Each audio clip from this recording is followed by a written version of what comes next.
everyone. Very cute GM here, as you know, on the YouTube channel. I've mentioned a few times that I'm a really big wrestling fan, and during this COVID, we can't say the word because demonetization. But even though I don't have 1,000 subscribers, I don't get monetized anyways. Thanks, YouTube.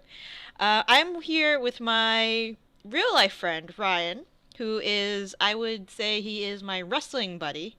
He's Mm. really the only person I talk extensively about wrestling to because everybody else thinks I'm crazy, except for, Hmm. for you, Ryan. I Well, no one else has taste, I think. You're right. You're absolutely right. Hmm. No one else has taste. It's So really the theater of our generation. I like the way you think. That's why we're Hmm. friends. That's why we're Hmm. friends. Um, so I was telling Ryan probably around last week, first week of last week of May, that there was a show called Dojo Pro. It's a wrestling show. We were going to talk about Lucha Underground, but we've seen Lucha Underground. We think it's amazing till season 4. Oh, And season 4. everyone should see Lucha Underground, Everybody though. should see Lucha Underground. Lucha Underground is an absolutely amazing show. It's like the best fictional. Well, all wrestling is fictional, but in It's supernatural, still real to me, damn it. supernatural show-based wrestling show, I think.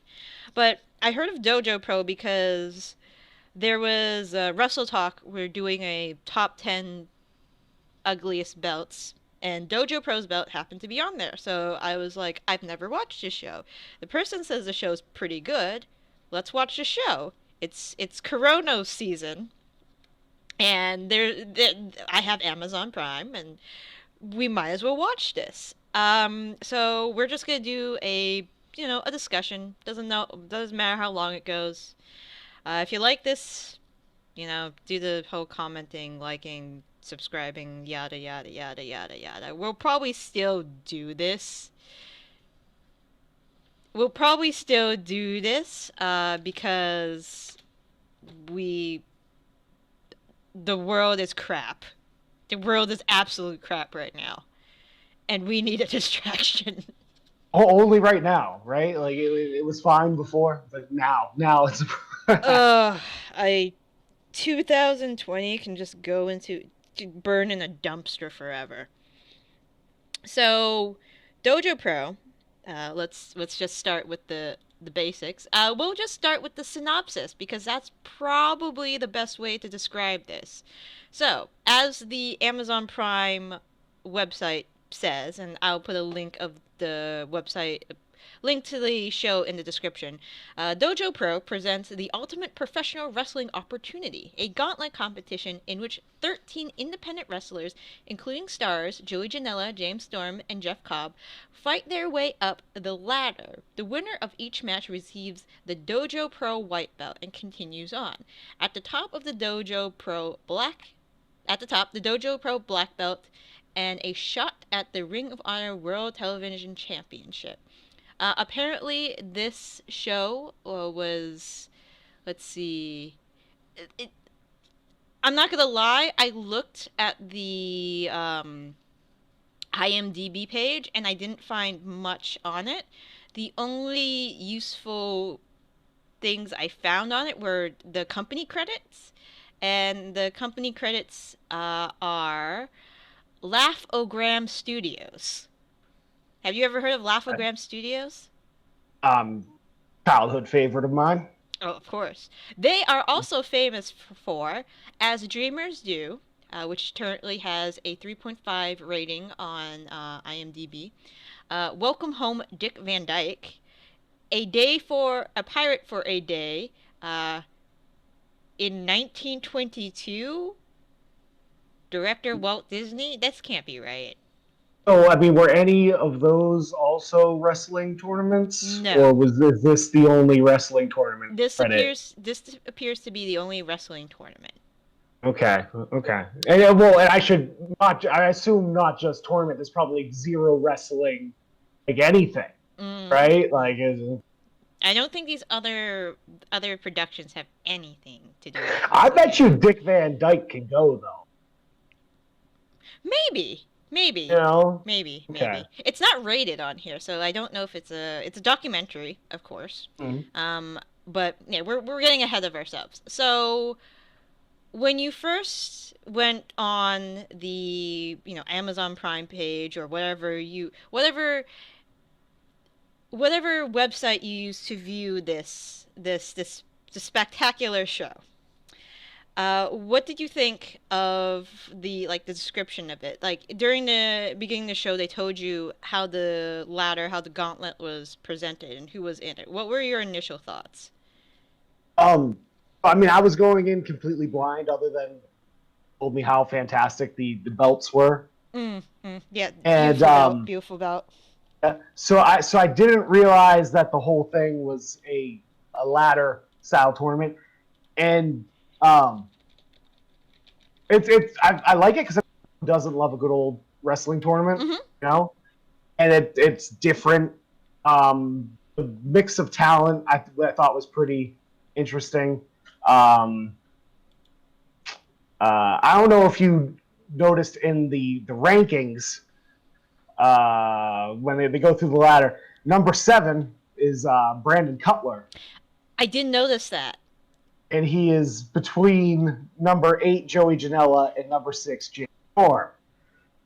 And I feel like one of these three doesn't really fit. I mean, like looking through with now that AEW's around, and the storyline in AEW, Doc with Brandon Cutler and Peter Avalon, it's like, huh, yeah, being winless, and it's like, how are you ahead of Joey Janela right now? You know? Just to give you just to give the listeners a time context area. So this show was released on Amazon during 2018. So one would assume most of the filming probably took place around 2017, maybe early 2018. So when AEW wasn't really around much. But yeah, I do agree that it's kind of jarring knowing the current storyline Brandon Cutler is in, that he is placed so prominently in this ladder. Um, yeah, I think it's a great concept. I was very surprised as like you, that when there was only one match on the show. But Hmm. then when you look at the amount of time given, each show is about 30 minutes if even long, 30 minutes if even long. Yeah, there's only one, unless you squeeze two matches together, there's only room for one match. And like it just it was welcoming. Like I was a welcome sight. I mean, to see like a 28-minute. Like it's nice to sit down and watch something wrestling that it's not going to be like 4 hours of your time. You know what I mean? So you are not appreciative of the hour-long bouts that our wrestling savior Okada puts on, are you? We'll see. Like I do enjoy them. It's just it's sometimes it's a little like, I've watched 3 hours of epic matches, and now I still have another hour to go of this epic battle. Right, right. It was nice to see, like, hey, this is just like quick little 20 minutes in and out, and I think that first episode had like a 28-minute runtime, Hmm. and that had video packages introducing them beforehand and all that fun stuff. Right. So speaking of the video packages, so we jest at the belt. I'll there's gonna be an image on there's the belt. Um, How can you, like I said, how can you not look at that belt and not just smile? Like that just it's just fun. It's memorable. it's it's definitely unique. I will give the belt that. It doesn't have You're not going to confuse it with anyone else. No, definitely you won't. It doesn't have proper side plates, for one thing. Um, Like, when I say proper side plates, I mean side plates. Like, you look at the NWA championship, which in my opinion, I'm going to speak some blasphemy right now. I don't like the NWA World Heavyweight Mm. Championship. It Mm. it's it's not symmetrical. We can go into that some other time, but I feel like It's I iconic. it is iconic, but iconic doesn't mean good. Okay? Okay, okay. Okay.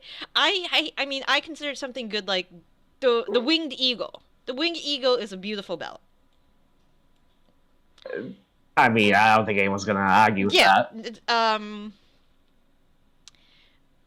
And all the other As long ones. as you're not going, as long as you're not going like spinner on someone, it's all right. Well, we can talk about that some other time. So the belt doesn't really appear to have very it. The problem with my main problem with the belt, like from a visual standpoint, is it kind of looks cheap to me. Yeah, I mean, it's kind of on par with like the up down down belt. I feel, Yeah, you but at know. least like Xavier Woods, Austin Creed's up down down belt, it looks like it was a reputable company, belt making company made that belt. Like it has like the two-tone sides and it looks like it's made out of real leather. I don't This looks like pleather to me, just looking at this belt. Uh, yeah, yeah. It doesn't look like a very expensive material. Just gonna say that. Yeah, it doesn't look like it would like I feel like it's in that position, and like that's the position it's gonna be. You know what I mean? Like it doesn't look like it moves. Like it's just kind of a solid like I don't know how to explain it, but it's just I just love that belt though. It's fun. It's fun. It's fun, and I think the show is. It does kind of represent the show. Not saying the show is bad. I'm saying it's fun because when you have the video packages and the explanation of the ladder, you have all these wrestlers with these cartoon representations of themselves, which are okay. I know I Some of them don't look very much like the person. I feel like they're trying to. okay. I'm gonna be very. I don't know. Other than Shane Strickland's portrait, which Shane Strickland is a African American individual, Mhm. they all look very white. I'm Yeah. I'm not gonna lie. Like I'm looking at Jeff Cobb's, I'm looking at Wheeler, Utah. Um, yeah, they could have gotten better artwork. I feel somebody on Twitter must. I know a lot of people on Twitter who can draw better than this, but we're getting ahead of ourselves. And Okay. they're talking shit about this. This guy worked so hard drawing all this shit, and there's these two schmucks on the interwebs. Just like, I yeah, like I'm just gonna yeah. Yeah, I mean they're I will give them credit. They can draw better than I can. I draw stick figures for pennies on the dollar. If even. I draw a stick for exposure, guys. Look me up. Um but yeah, so going through the ladder, we have Garner Miller, who I've never heard of. I've seen Will or Utah before in different independent promotions. Corey Hollis, I haven't seen him. We all know Joey Janela, Zandig, Power Driver, yada yada yada. We all know who Brandon Cutler is, thanks to AEW, James Storm. We know Ricky Starks, Aaron Solo, who I know a little bit of, MJF, of course, Shane Strickland, and of course Jeff Cobb. Now, that's a really good lineup, um, especially considering where most of these people are currently. I would like yeah, to, it was cool seeing Jeff Cobb as like as the my top guy, boss. yeah. Yeah. Jeff Cobb is an amazing athlete. Shane Strickland is an amazing athlete. MJF is an amazing asshole, I'd like to put it. He does his job very well, and I can't wait to see his episode.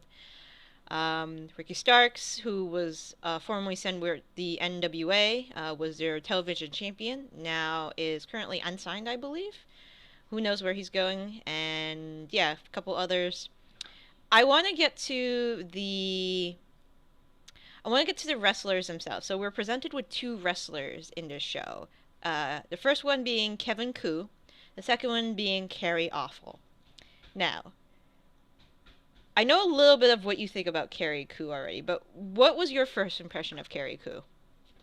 I mean, like, he seemed like a nice enough young man. That's I it? had no reason to, yeah, I had no reason to care. You know what I mean? Well, like, not to get too far ahead, but like in the match and stuff, they mentioned he's coming back from like a broken neck, and painting like a bit of an underdog comeback story, good heartwarming and all that stuff. So clearly our baby face. Yeah, but it's just like he was just like he's Mr. Tattoo Punk guy. You know what I mean? Like, okay, like he seemed like a nice gentleman. Just I don't really have a reason to root for him well, I mean, other than I guess they come back from a broken neck, which is pretty spectacular. No. It's amazing. It's amazing. That. It's absolutely amazing.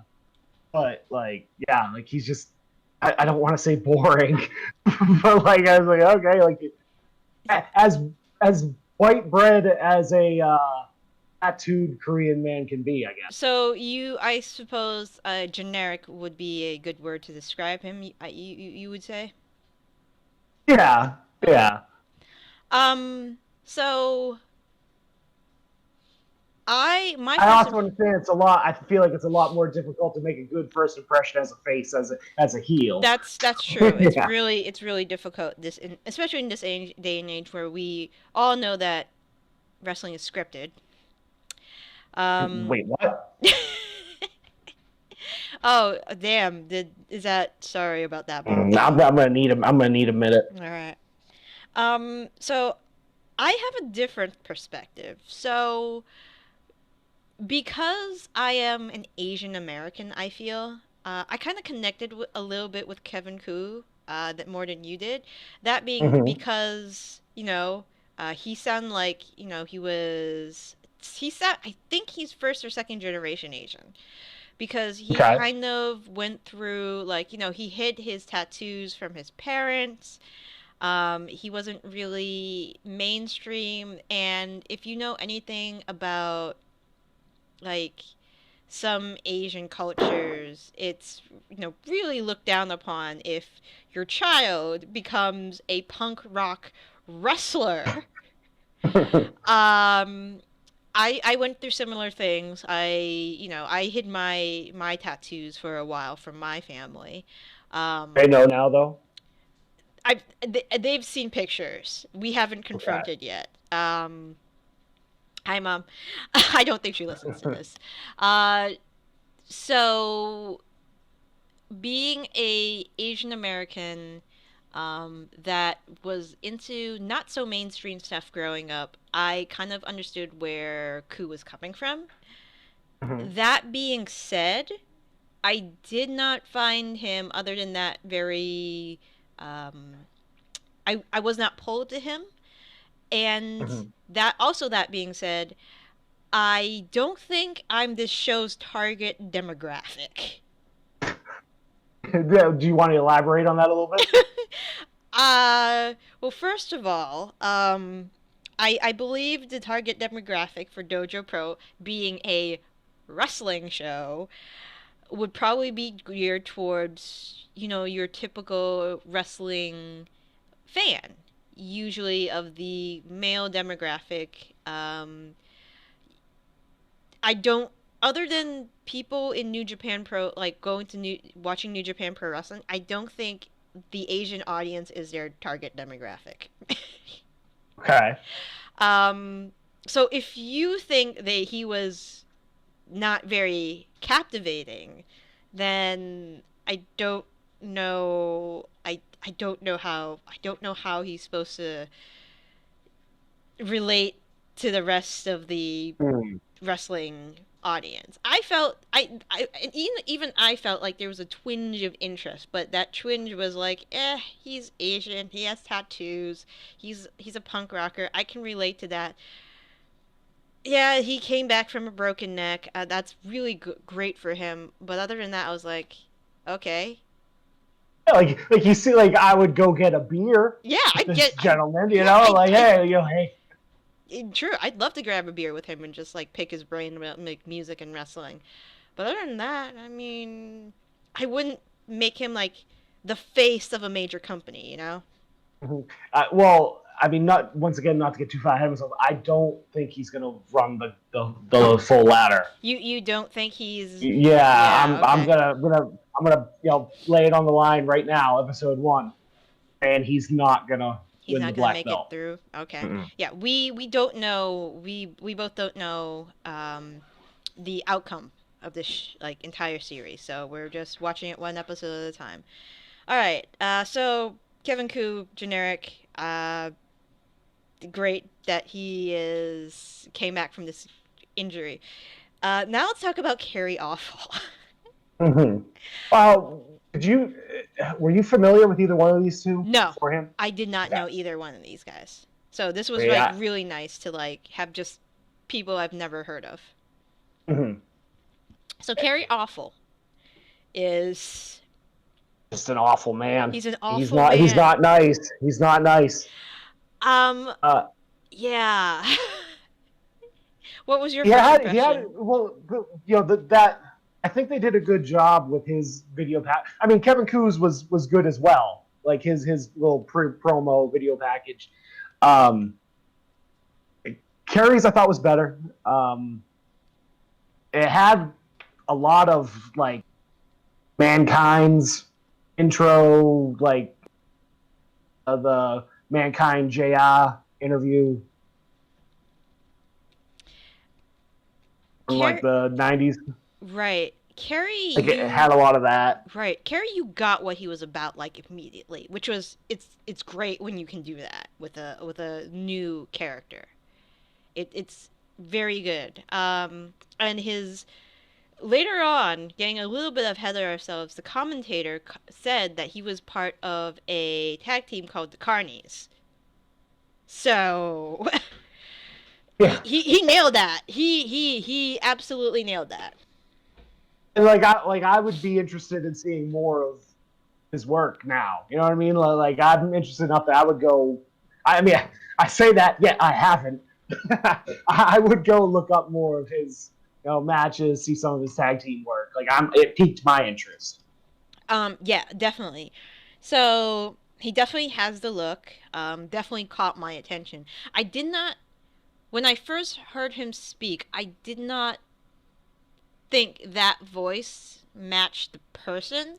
And then, so do you remember when he took off his mask and he's like, something like, how can anybody love this? And I'm just like, you're a regular dude. Well, he's got those Kane style psychological scarring. Remember, like, yeah, it's all in his head. True. That's, yeah.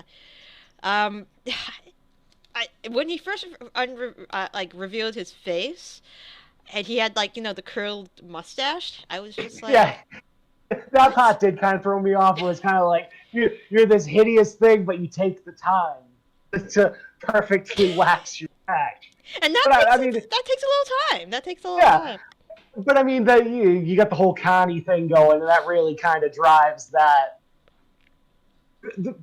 The one complaint I did have was that the character they portrayed in the package, I felt like was a lot more vicious than once he was actually in the ring, and not so much like the opponent, but like he seemed to be like playing around a bit more than I would have liked. I would have liked to be a little more menacing. Yes. I think maybe. Yeah, maybe have a little more. I mean, maybe be a little more like residential deathmatch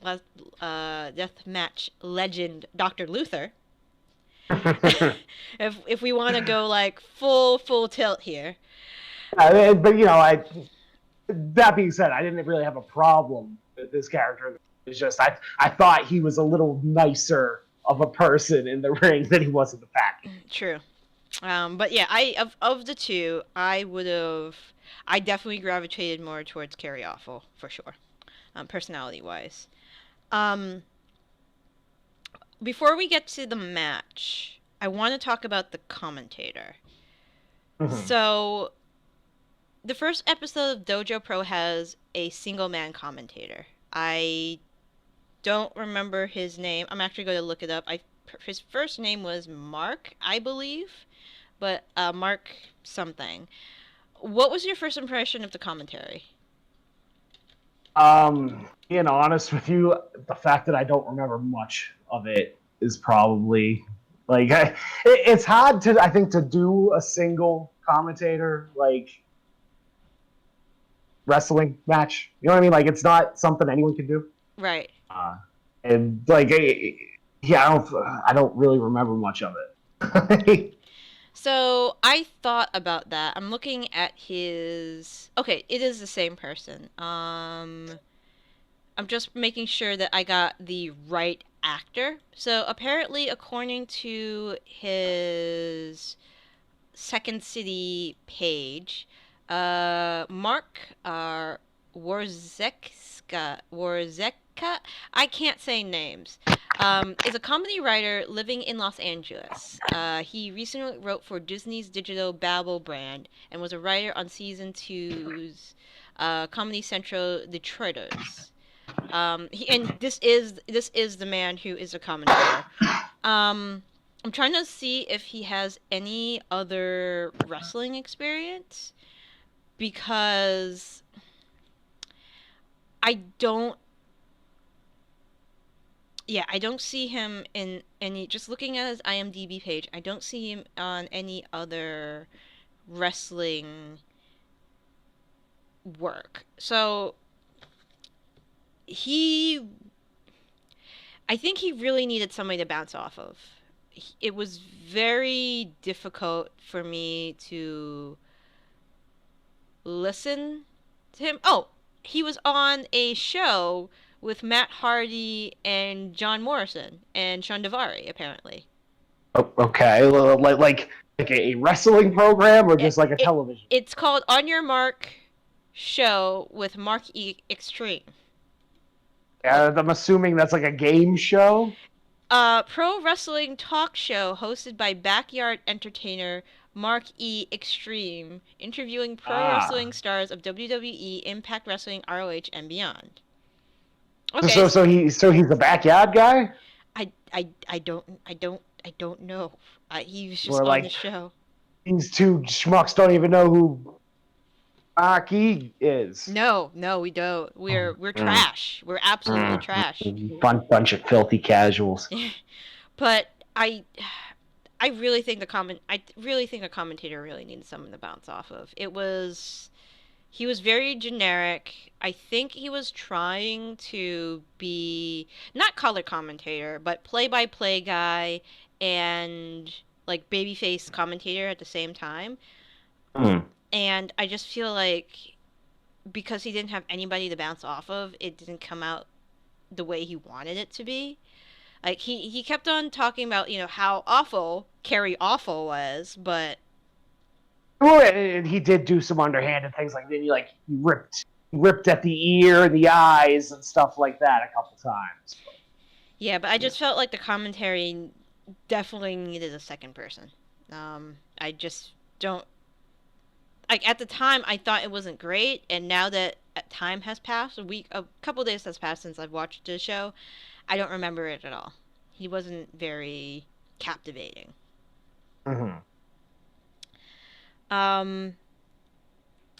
So I watched the entrances. I made note of the entrances for the wrestlers. Ku came out to some generic rock entrance. I hope he didn't write as them. As one does. As every other wrestler on the planet comes out to generic rock music these days. Butt rock, as some people would call it. And Kerry Awful came out to some carny music type deal, which fit him perfectly. Like I remember that. And well, to be fair, the rock music fit Kevin Cooper. So. It did. It really did. It really did. That's how you take him down a peg. Zinged him. Right.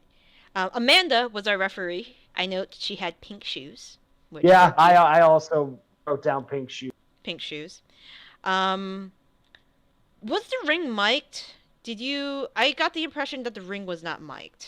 Because I could barely hear it at some points. Mm-hmm.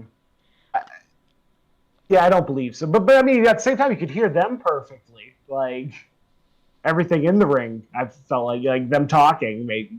Because, you know what I mean? Like, right.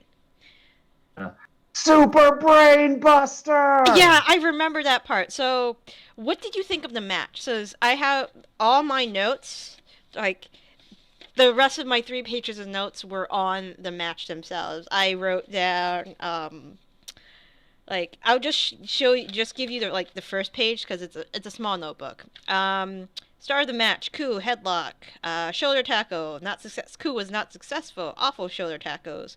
Coup tries a submission. Coup does a suicide dive. People want another suicide dive, so Coup does another one. But on the 3rd attempt, he's caught.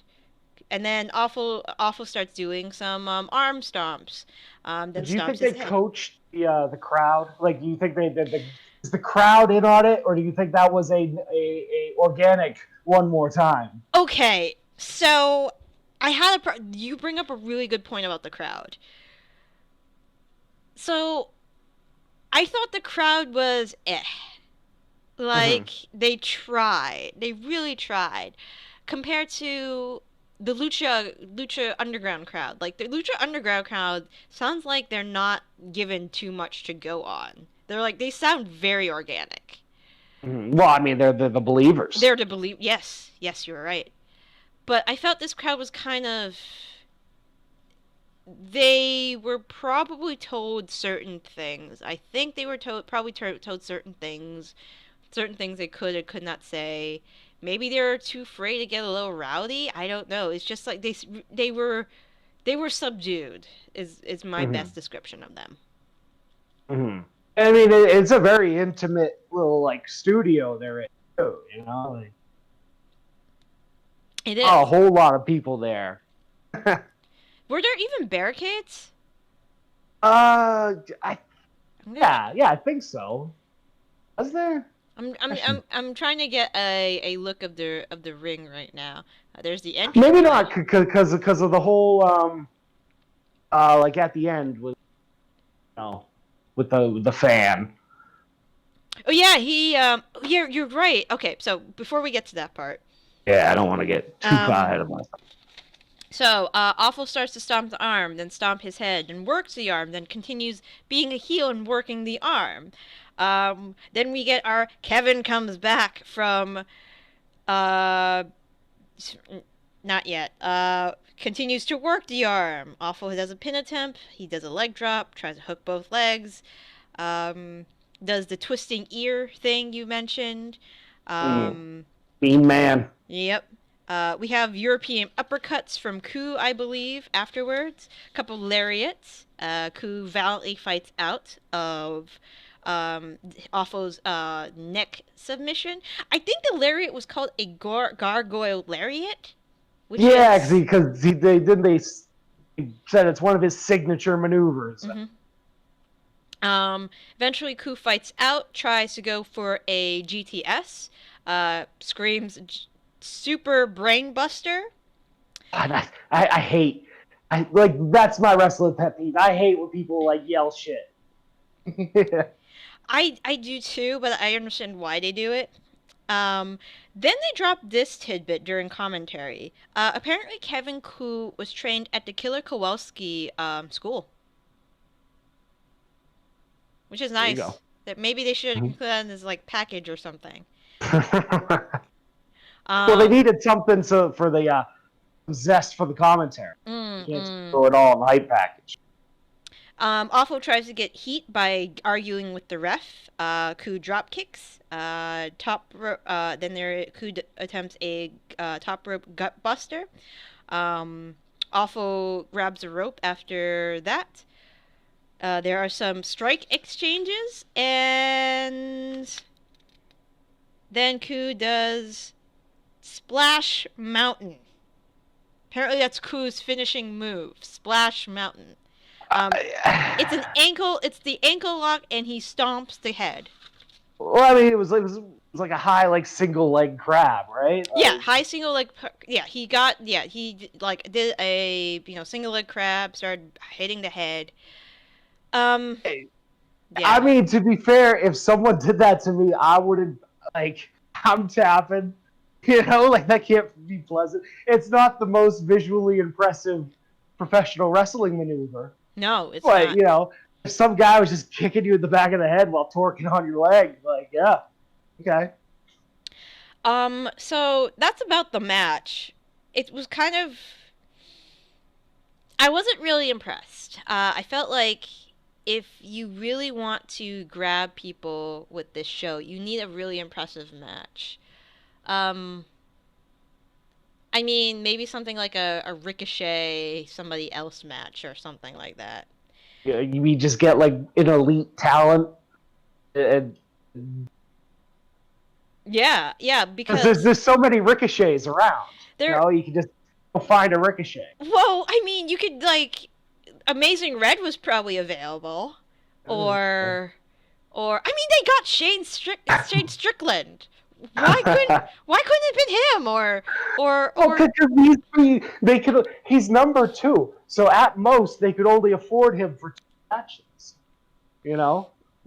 I guess and then there's Brandon.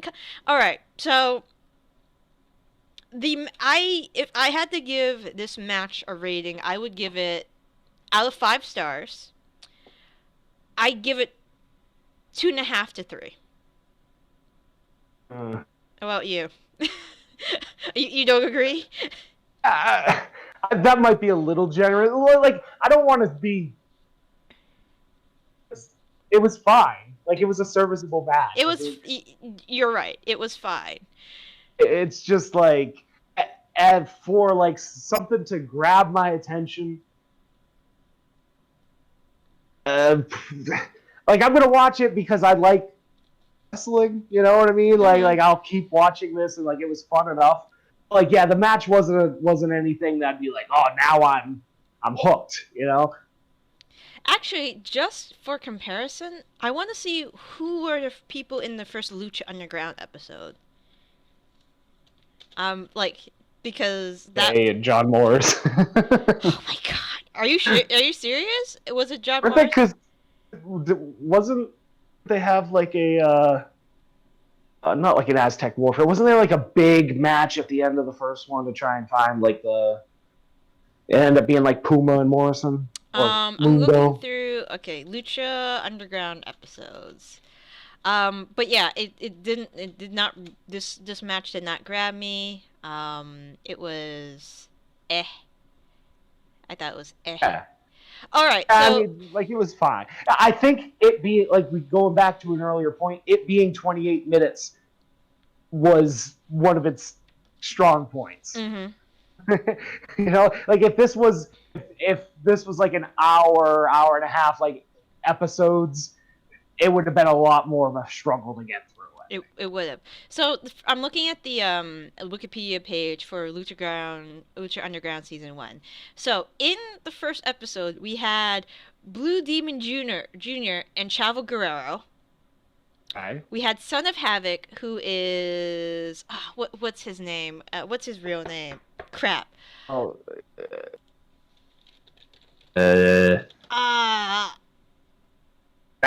Matt Cross. Cross. Okay, Matt Cross. Matt Cross and Sexy Star, who we're not gonna really talk about. And then we had Johnny Mundo, who is Johnny Nitro, who is Johnny Impact, who is John Morrison, and Prince Puma, who is Ricochet. That's a really good lineup for your first episode. So would you don't think Kevin Koo, Kerry Awful would fit on that card somewhere? No, I would not. Maybe they didn't give Koo enough to work with, or maybe Kerry and like, did you think they had chemistry with each other? Um, not. Like I said, it was like a serviceable match. So like if they had no chemistry, I would say it would be like terrible. You know what I mean? Like Yeah. they could work a bit in there together. It wasn't like magic. No, it was definitely not magic. But yeah, so I give it 2.5 stars. What do you give it? Two? Yeah, I'd go with two. Two? Okay. It was an average match. It was an average Raw SmackDown match. See, I think this would be like I was gonna say a strong Raw match, but I just realized that we just had that Seth Rollins match the other night was actually really freaking good against it was against Aleister Black. They did have a really good match, and then of course in typical WWE fashion, they effed up the end. Yeah. Yeah, it was a package. I think it was the most devastating move in wrestling. The roll-up package. Yeah, roll-up package. Yeah, yeah. Yeah. It's no defense for that. Yeah. So, Ku wins after performing Splash Mountain on Kerry Awful. Splash Mountain. Splash Mountain. I specifically wrote Splash Mountain in my goddamn notes. So can you like how why? Like is it the kick is like being splat like I think it's the kick that does it's I if I had to analyze this move, I guess the leg being up is the height of the mountain, and then the repeated kicks to the head are the splashes. I don't know. I mean, we understand why there's the gargoyle area at Carney. I didn't know if this was if this was like an Asian thing. No, definitely not. I don't know, like koi fish and something like I. No, it's not. Okay. I'm trying to remember. No, there's no. I can't remember any like. Does he just really like Disney World? I mean, maybe Splash Mountain was his favorite ride at Disney World. I mean, better than Space Mountain, right? Had just the longest line. Without you say it too many times, and Ric Flair appears. Woo. Beetlejuice. True. There's something that didn't necessarily bother me. So during this whole match exchange, there was the exchanging of slaps and then exchanging of strikes. You know, when the guy is on his knees and he yells for his opponent to kick him or hit him more. How do you feel about that? So I didn't write it down, so I'm trying to remember now. Doesn't their exchange, does it end with Kevin Ku kind of doing something heelish? There may have been, but there may have been, but all I wrote down was slap exchanges, strike exchanges. There's a space. Splash Mountain question mark. I could be completely off the mark right now because I watched it 4 days ago now at this point, and I feel like something happened, and I'm like, that's a real dick thing for Kevin Ku to do right there. You know, I'm like. Actually, I'm gonna mute it. I'm gonna actually go look at the episode because I am at my computer right now. But while I'm kicking someone in the back of the head while they're on the ground is kind of a dick thing. That is kind of a dick move. Like that was a little more. I guess yeah. In the realm of professional wrestling. Yeah, that was definitely a heelish move. But eventually, Kevin Ku wins. He wins the illustrious Dojo Pro belt. I guess win of his career, I bet. He's the first ever Dojo Pro White Belt. Yeah. But when you think about it, actually, like the white belt means beginner, so I guess does he get like a yellow belt afterwards? Does he get the orange belt? Let me Oh know. no, it's just the placeholder. Run yourself up the ladder. All right. I actually have my sound on, so let's see. Uh, so I'm trying to. All right, there are the strike exchanges. So I'm looking at the strike exchanges.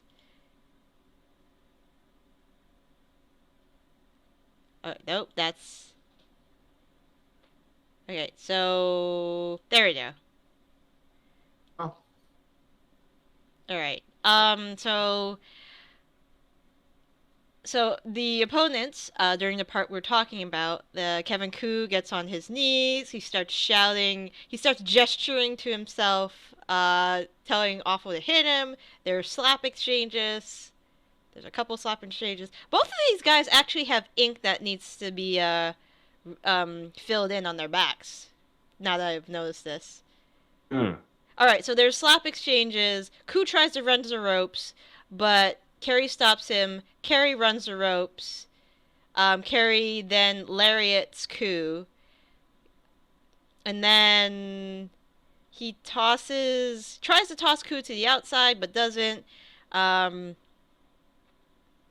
He does like a back, not a fall away slam, but he gets him on his back and then he like puts him on the ground and then he does Splash Mountain. And then he taps immediately. So I don't really see too much of Splash Mountain in itself is a goddamn heel move though. Yeah, I mean it's pretty brutal. Well, you know what I mean? Like it's not an impressive visually. Like I feel like I watched it and it was kind of like, oh, okay, whatever. But when you think about it, like that's not a pleasant position to be in, and you're probably not gonna be awake for a long time in it. Yeah. So Koo wins. Now we're getting to the end. Koo wins. Koo gets his lovely belt. It is announced that he will be facing Garner Miller in the next episode. Then Jeff Cobb comes out, interrupts the celebration. Jeff Cobb gets a mic, cuts a heel promo about the ugly belt. I wrote ugly belt like 3 times in this notebook. Oh, because you don't like Joy. Oh, I'm a party pooper. After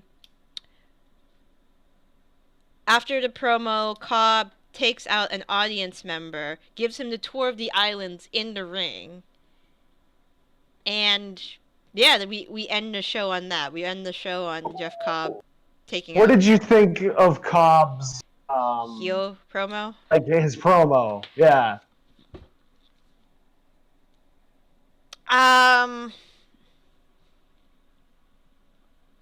I wasn't impressed. Awkward? It was awkward. I didn't really think too much of it, honestly. I don't even remember too much of it. All I have is Cobb cuts promo, parentheses, heel. Mm-hmm. And it's just like, It would have been better if he, would have made this better if he came out with the mic, he got in the ring, he stood there for like 5 seconds, and just looked at the crowd, and then dropped the mic, go to the ring, looks like he's about to speak in it, and it's like, and like you have the kind of look where it's like, I have a better idea. Drops the mic, goes into the crowd to some like asshole, and like gives him the tour of the islands. I don't know if he's allowed to flip people off, but then flip people off or something like that. I think that would have been more impactful. Like he doesn't need to speak. Because I mean, when he took out the audience member, like that was the best part of him being out there. I think. Yes. And like when he was talking, like it felt. It didn't feel organic. Anything he was saying, I felt like, and then there was like an awkward pause, and then it went into the whole. He went outside and ended up beating up the fan and all. So it just felt like it would have been better as like a strong silent type, as opposed to like trying to be cool. You know, I like, mean, I think his best work so far has been, I'm gonna reference it again. I'm sorry, people. Lucha Underground. Jeff Cobb, if you guys did not know, was Matanza in Lucha Underground, and he was horrifying. He was a monster, literally a monster. It was great. He didn't talk at all. He growled. That's all you needed. and I mean for the final boss of this, almost like, and like even the way they the graphic they show for the ladder has almost like that Mortal Kombat style, like climbing the ladder feel. You know, maybe if you have like a Matanza type character as like the final boss, and you could really like do everyone a bit more character driven and have it be, you know, basically a live action Mortal Kombat tournament. Yeah. That's what I like. You know what? Screw this. I'm gonna stop my own thing, and you know, I'm gonna get me Ricochet on the phone. It's not like he's doing anything but tagging Cedric Alexander now. Yeah, yeah. If you guys can't tell, we're not happy about that. WWE. Anyways, so my final thoughts on the show. I like the gauntlet concept. I I like. I mean, I like their video packages are pretty good, in my opinion. The the stage is the setting leaves a little more to be desired. The Kerry Awful was alright, like captured my attention well. Kevin Kuhn, not so much, other than being the relatable Asian person, which I'm not probably their demographic. Just saying. Um, the commentator needs another person, and I hope they do get another person. But I haven't seen the next episode, so I don't know. I kind of feel like what we have is what we're gonna get, though. Yeah. The match was average, and I really don't like that belt. Like it's. I will give you that it's ugly. I kind of love it. Like it's just the second I saw it, I was like, yeah, like I get it.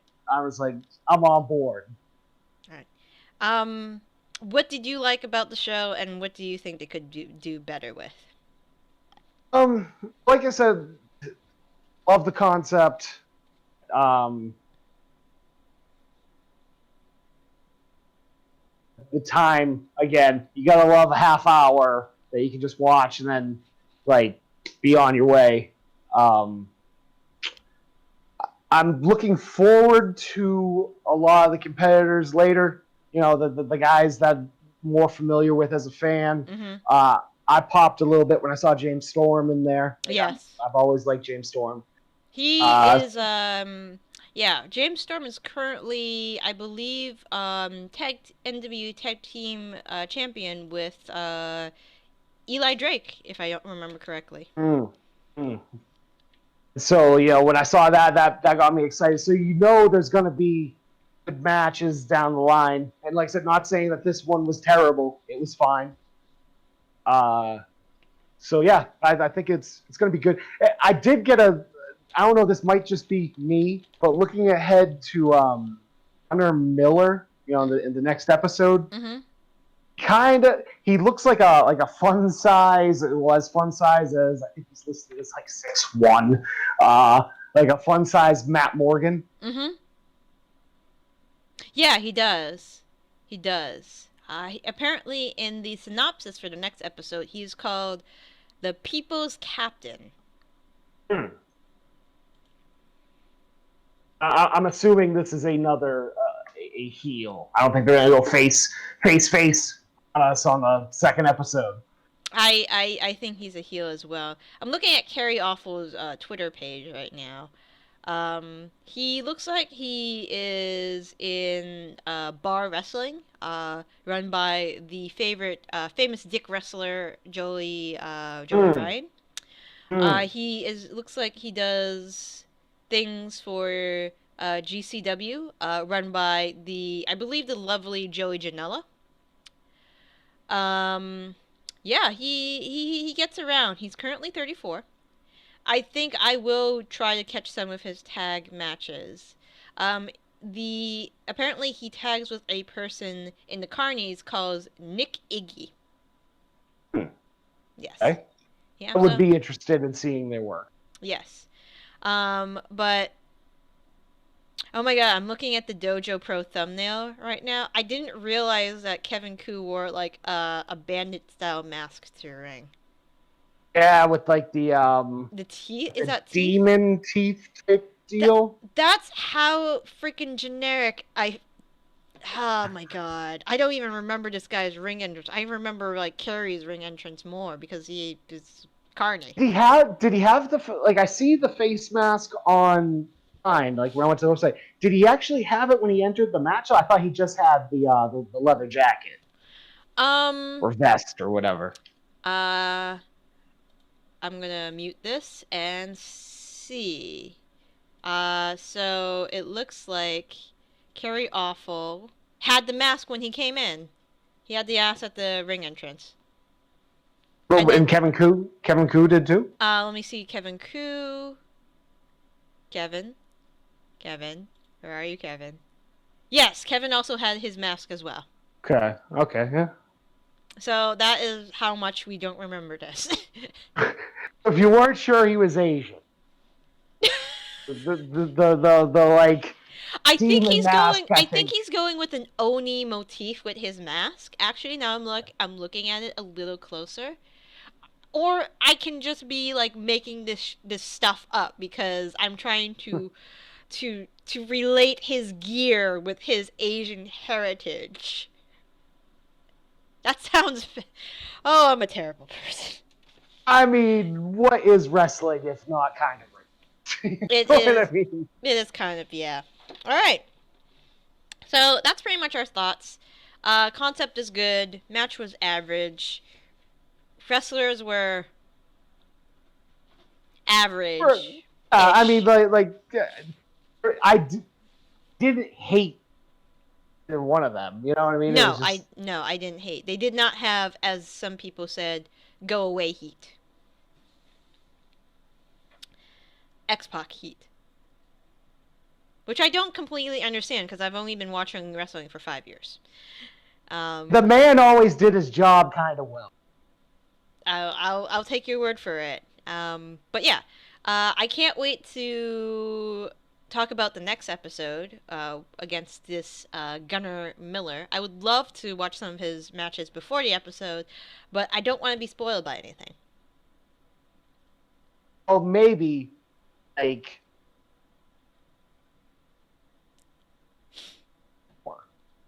But yeah, so yeah, we will probably watch the next episode maybe sometime this week because who's doing anything these days? 2020 can just eat a big dick. Can it really eat a big dick? All right. Well, Ryan, thank you for indulging me. With No this problem. It was conversation. fun. Yeah, it was real fun.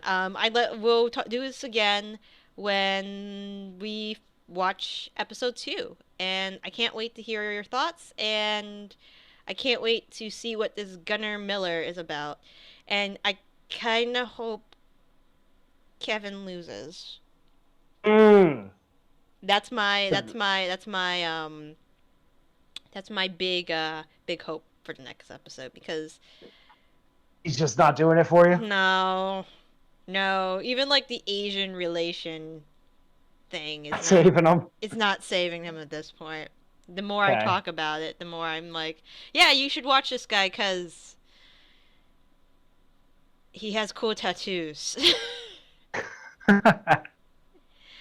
right. He seems like a perfectly fine guy. No, he seems like a perfectly nice individual.